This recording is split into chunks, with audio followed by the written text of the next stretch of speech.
एक मेरी ये सोच थी कि मैं जिम्मेदारों के साथ रूबरू होना चाहता था सीधा जीरी लेने में। तो मैंने कहा तेरा क्या फ़ायदा उस जिम्मेदार से। मैंने कहा तेरे को क्या फ़ायदा हुआ। कहता जी मेरे को तो ना तो मंडी का पैसे लगे, ना मेरा वहाँ पे 2 घंटे या 4 घंटे 10 घंटे इंतजार करना पड़ा। मैं तो पैसा लेके जा रहा हूँ, मेरे के लिए तो खुशी का। मैंने कहा तू मेरे पास है, मेरे इससे ज़्यादा क्या खुशी है। राजपाल गांव बाड़ू आज लक्की ड्रा था, आज इनाम लेने आए थे, मेरा इनाम लिख गया और सभी किसानों से अपील है जी अगले साल भी यहीं लाने। बहुत बहुत धन्यवाद।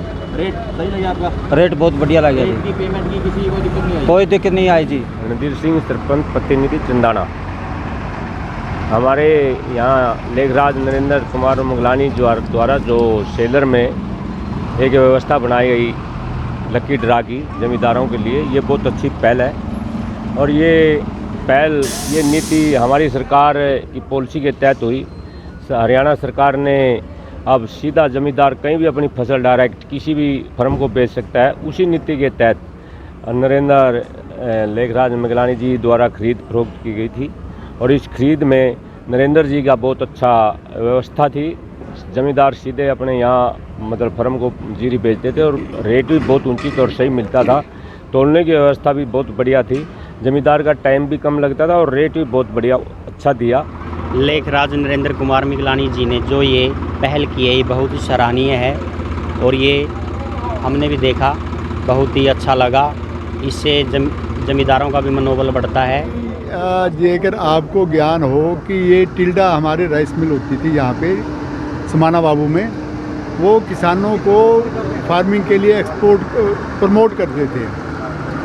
तो वो लक्की कूपन जो मंडी में जीरी ली जाती थी ना, तो उसको फार्मर को एक स्लिप देता था कि जो टिल्डा को देगा वो जिम्मेदार ये दुकानदार से एक स्लिप लेके जाए ताकि उनको ड्रा निकलेगा। तो जिम्मेदार उसको प्रायोरिटी देते थे और वो प्रायोरिटी ये होती थी कि वो किसान, उसकी जो सोच थी कि किसानों को इकट्ठा करके जो नॉवेल्टी होती है ना वो बताना होता था। तो मेरे दिमाग में एक चीज़ आई कि जो ये डायरेक्ट फार्मर है वैसे शायद उनको कुछ पता लगे ना लगे।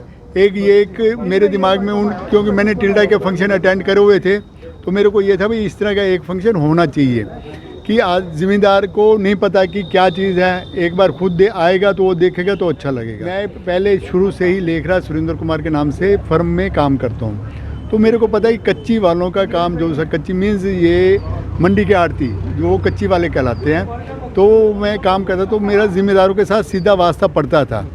तो उस करके मेरे को ये था कि ज़िम्मेदारों के साथ डायरेक्ट कांटेक्ट करने में हम लोगों को आमने सामने जो फ़ायदा होगा वो वैसे नहीं होगा। तो ये एक मेरी ये सोच थी कि मैं ज़िम्मेदारों के साथ रूबरू होना चाहता था। 40 साल पुराना एक मेरा शिंगारा सिंह, तो बड़े बुज़ुर्ग थे, चलने में भी असमर्थ थे, तो वो आया, कहने मेरे को पहचाना, मैं तुम्हारी दुकान पे आता था तुम्हारे पिताजी के। तो यानी कि मेरे पास 5-6 ऐसे पुराने ज़िम्मेदार आए हैं जो शायद 40 साल पुराने पहले मेरे पास मिलते थे।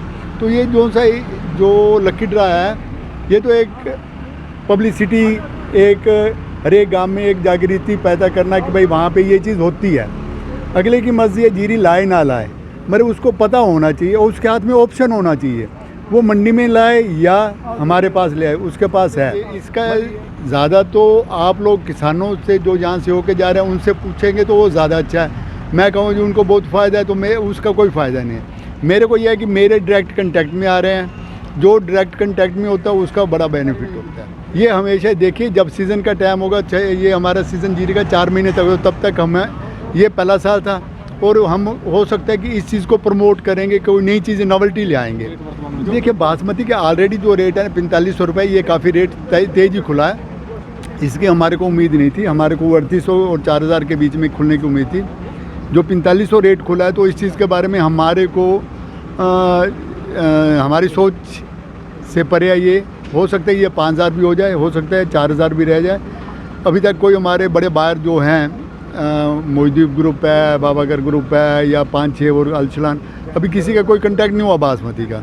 जब बासमती के रेट खुलेंगे तो उस हिसाब के बाद ही हम बता पाएंगे कि मार्केट का ट्रेंड क्या है। अब तो ये अंधेरे में हम जीरी ले रहे हैं, जो भी ले रहे हैं तो इसके डेफिनेट नहीं है कि कल क्या होने वाला। बासमती 11 के रेट काफ़ी पिछले दिनों में काफ़ी जंप आया है। वो ये है कि बिडेन जीत गया तो ईरान खुल जाएगा, उसकी एक सोच होती है। तो अब अभी तक तो ईरान की कोई ऐसे समाचार नहीं है। जे अगर ईरान खुल जाता तो 100 ऑलरेडी 200 रुपये मार्केट थे, जो 100 और भी हो जाएगी तो इतना तो ब्याज भी पड़ जाता है। तो रेट तो ठीक आ चुके हैं, आगे का कुछ कह नहीं सकते क्या होगा। मगर मार्केट में फ़िलहाल तो मेरे को लगता है कि ठहराव आएगा।